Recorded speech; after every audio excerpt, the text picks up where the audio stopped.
بسم الله الرحمن الرحيم ياسين والقرآن الحكيم إنك لمن المرسلين على صراط مستقيم تنزيل العزيز الرحيم لتنذر قوما ما أنذر آباؤهم فهم غافلون لقد حق القول على أكثرهم فهم لا يؤمنون إنا جعلنا في أعناقهم أغلالا فهي إلى الأذقان فهم مقمحون وجعلنا من بين أيديهم سدا ومن خلفهم سدا فأغشيناهم فهم لا يبصرون وسواء عليهم أأنذرتهم أم لم تنذرهم لا يؤمنون إنما تنذر من اتبع الذكر وخشي الرحمن بالغيب فبشره بمغفرة وأجر كريم إنا نحن نحيي الموتى ونكتب ما قدموا وآثارهم وكل شيء أحصيناه في إمام مبين واضرب لهم مثلا أصحاب القرية إذ جاءها المرسلون إذ أرسلنا إليهم اثنين فكذبوهما فعززنا بثالث فقالوا إنا إليكم مرسلون قالوا ما أنتم إلا بشر مثلنا وما أنزل الرحمن من شيء إن أنتم إلا تكذبون قالوا ربنا يعلم إنا إليكم لمرسلون وما علينا إلا البلاغ المبين قالوا إنا تطيرنا بكم لئن لم تنتهوا لنرجمنكم وليمسنكم منا عذاب أليم قالوا طائركم معكم أئن ذكرتم بل أنتم قوم مسرفون وجاء من أقصى المدينة رجل يسعى قال يا قوم اتبعوا المرسلين اتبعوا من لا يسألكم أجرا وهم مهتدون وما لي لا أعبد الذي فطرني وإليه ترجعون أأتخذ من دونه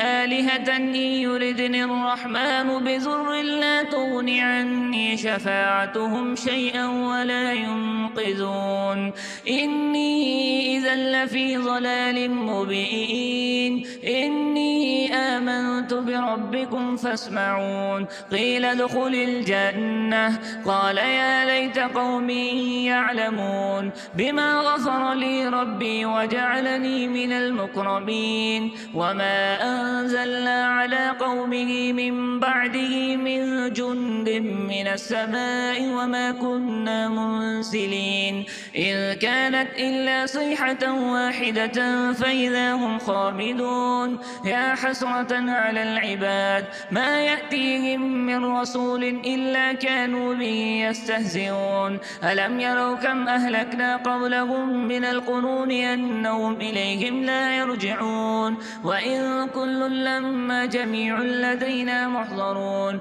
وآية لهم الأرض الميتة أحييناها وأخرجنا منها حبا فمنه يأكلون وجعلنا فيها جنات من نخيل وأعناب وفجرنا فيها من العيون ليأكلوا من ثمره وما عملته أيديهم أفلا يشكرون سبحان الذي خلق الأزواج كلها مما تنبت الأرض ومن أنفسهم ومما لا يعلمون وآية لهم الليل نسلخ منه النهار فإذا هم مظلمون والشمس تجري لمستقر لها ذلك تقدير العزيز العليم والقمر قدرناه منازل حتى عاد كالعرجون القديم لا الشمس ينبغي لها أن تدرك القمر ولا والليل سابق النهار وكل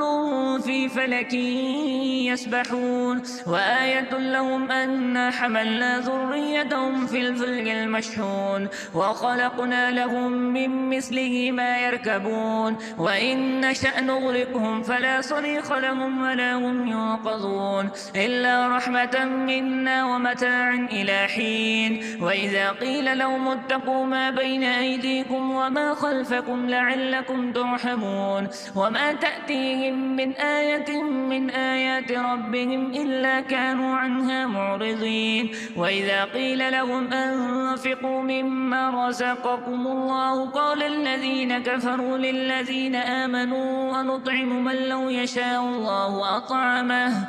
إن أنتم إلا في ضلال مبين ويقولون متى هذا الوعد إن كنتم صادقين ما ينظرون إلا صيحة واحدة تأخذهم وهم يخصمون فلا يستطيعون توصية ولا إلى أهلهم يرجعون ونفخ في الصور فإذا هم من الأجداث إلى ربهم ينسلون قالوا يا ويلنا من بعثنا من مرقدنا هذا ما وعد الرحمن وصدق المرسلون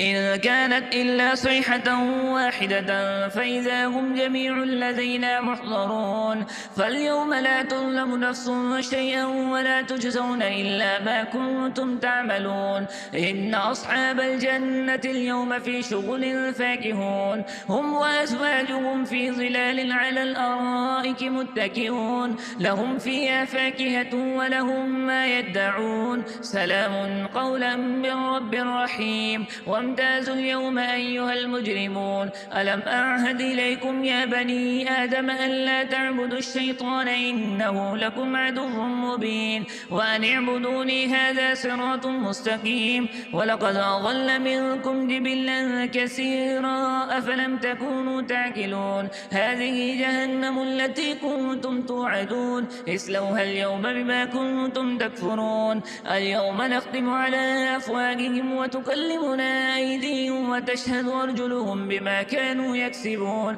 ولو نشاء لطمسنا على أعينهم فاستبقوا الصراط فأنى يبصرون ولو نشاء لمسخناهم على مكانتهم فما استطاعوا مضيا ولا يرجعون ومن نعمره ننكسه في الخلق أفلا يعقلون وما علمناه الشعر وما ينبغي له إن هو إلا ذكر وقرآن مبين لينذر من كان حيا ويحق القول على الكافرين أولم يروا أنا خلقنا لهم مما عملت أيدينا أنعاما فهم لها مالكون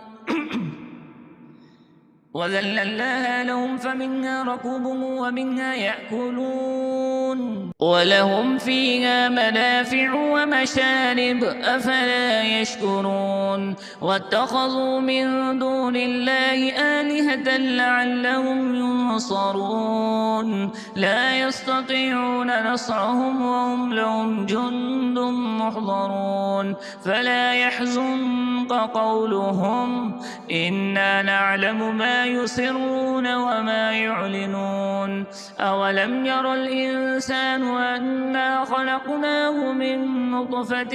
فإذا هو خصيم مبين وضرب لنا مثلا ونسي خلقه قال من يحيي العظام وهي رميم قل يحييها الذي أنشأها أول مرة وهو بكل خلق عليم الذي جعل لكم من الشجر الأخضر نارا فإذا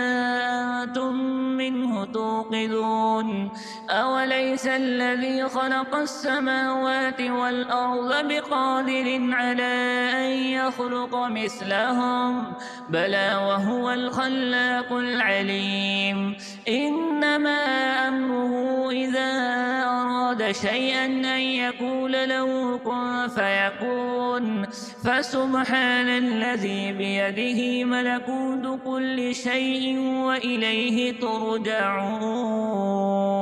بسم الله الرحمن الرحيم الرحمن علم الإنسان علمه البيان الشمس والقمر بحسبان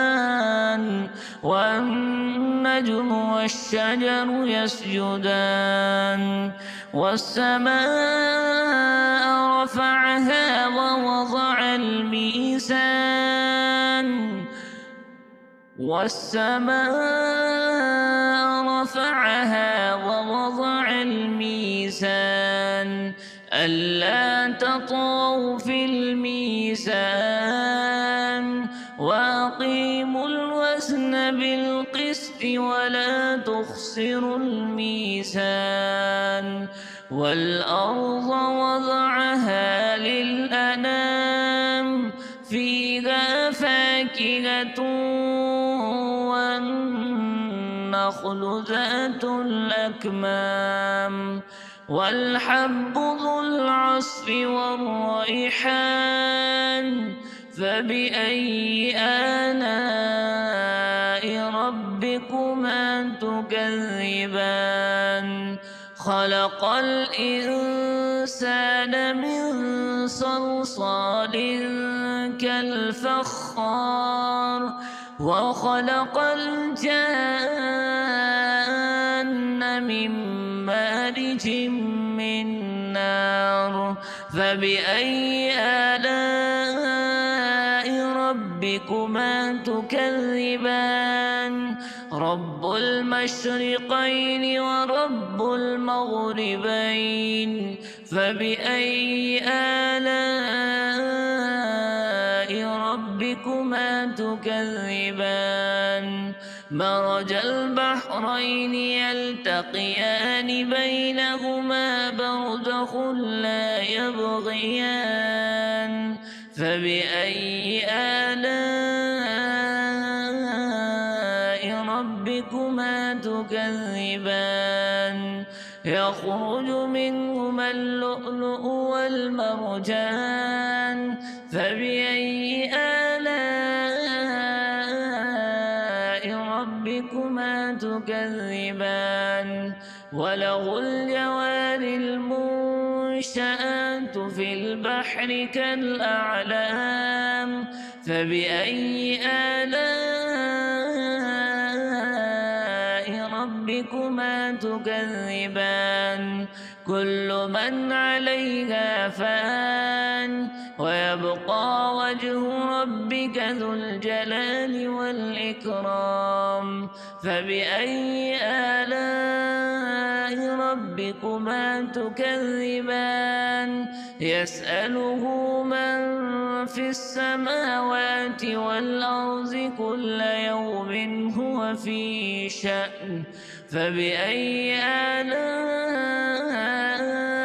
ربكما تكذبان سنفرغ لكم أيها الثقلان فبأي آلاء ربكما تكذبان يا معشر الجن والإنس إن استطعتم أن تنفذوا من أقطار السماوات والأرض فانفذوا لا تنفذون إلا بسلطان فبأي آلاء ربكما تكذبان يرسل عليكما شواظ من نار ونحاس فلا تنتصران فبأي آلاء ربكما تكذبان فإذا انشقت السماء فكانت وردة كالدهان فبأي آلاء ربكما تكذبان فيومئذ لا يسأل عن ذنبه إنس ولا جان فبأي آلاء ربكما تكذبان يعرف المجرمون بسيماهم فيؤخذ بالنواصي والأقدام فبأي آلاء ربكما تكذبان هذه جهنم التي يكذب بها المجرمون يطوفون بينها وبين حميم آن فبأي آلاء ربكما تكذبان ولمن خاف مقام ربه جنتان فبأي آلاء ربكما تكذبان ذواتا أفنان فبأي آلاء ربكما تكذبان فيهما عينان تجريان فبأي آلاء ربكما تكذبان فيهما من كل فاكهة زوجان فبأي آلاء ربكما تكذبان متكئين على فرش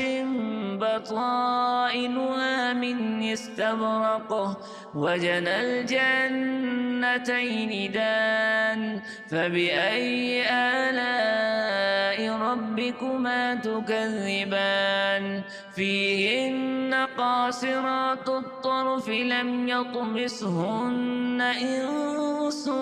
قبلهم ولا جان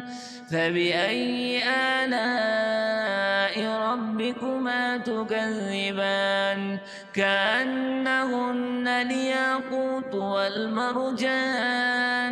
فبأي آلاء ربكما تكذبان هل جزاء الإحسان إلا الإحسان فبأي آلاء ربكما تكذبان ومن دونهما جنتان فبأي آلاء ربكما تكذبان مدهامتان فبأي آلاء ربكما تكذبان فيهما عينان نضاختان فبأي آلاء ربكما تكذبان فيهما فاكهة والنخل فيهما فاكهة ونخل ورمان فبأي آلاء ربكما تكذبان فيهن خيرات حسان فبأي آلاء ربكما تكذبان حور مقصورات في الخيام فبأي آلاء ربكما تكذبان لم يطمسهن إنس قبلهم ولا جان فبأي آلاء ربكما تكذبان متكئين على رفرف خضر وعبقري حسان فبأي آلاء ربكما تكذبان تبارك اسم ربك ذي الجلال والإكرام بسم الله الرحمن الرحيم تبارك الذي بيده الملك وهو على كل شيء قدير الذي خلق الموت والحياة ليبلوكم أيكم أحسن عملا وهو العزيز الغفور الذي خلق 7 سماوات طباقا ما ترى في خلق الرحمن من تفاوت فارجع البصر هل ترى من فطور ثم ارجع البصر كرتين ينقلب إليك البصر خاسئا وهو حسير ولقد زينا السماء الدنيا بمصابيح وجعلناها رجوما للشياطين وأعتدنا لهم عذاب السعير وللذين كفروا بربهم عذاب جهنم وبئس المصير إذا ألقوا فيها سمعوا لها شيقا وهي تفور تكاد تميز من الغيظ كلما ألقي فيها فوج سألهم خزنتها ألم يأتكم نذير قالوا بلى قد جاءنا نذير فكذبنا وقلنا ما نزل الله من شيء إن أنتم إلا في ضلال كبير وقالوا لو كنا نسمع أو نعقل ما كنا في أصحاب السعير فاعترفوا بذنبهم فسحقا لأصحاب السعير إن الذين يخشون ربهم بالغيب هم مغفرة وأجر كبير وأسروا قولكم أو اجهروا به إنه عليم بذات الصدور ألا يعلم من خلق وهو اللطيف الخبير هو الذي جعل لكم الأرض ذلولا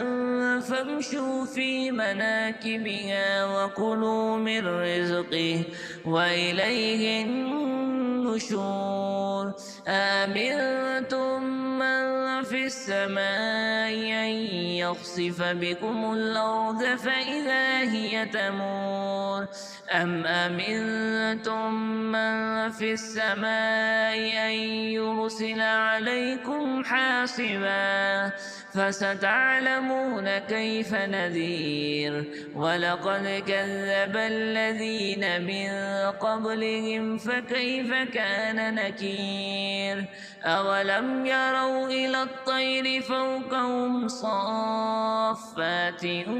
ويقبضن ما يمسكون إلا الرحمن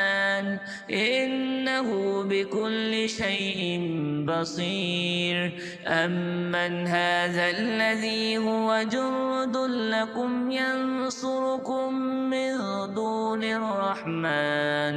إن الكافرون إلا في غرور أمن هذا الذي يرزقكم إن أمسك رزقه بل لجوا في عتو ونفور أفمن يمشي مكبا على وجهه أهدى أمن يمشي سويا على صراط مستقيم قل هو الذي أنشأكم وجعل لكم السمع والأبصار والأفئدة قليلا ما تشكرون قل هو الذي ذراكم في الأرض وإليه تحشرون ويقولون متى هذا الوعد إن كنتم صادقين قل إنما العلم عند الله وإنما أنا نذير مبين فلما رأوه زلفة سيئت وجوه الذين كفروا وقيل هذا الذي كنتم به تدعون قل أرأيتم إن أهلكني الله ومن معي أو رحمنا فمن يجير الكافرين من عذاب أليم قل هو الرحمن آمنا به وعليه توكلنا قل هو الرحمن آمنا به وعليه توكلنا فستعلمون من هو في ضلال مبين قل أرأيتم إن أصبح ماؤكم غورا فمن يأتيكم بماء معين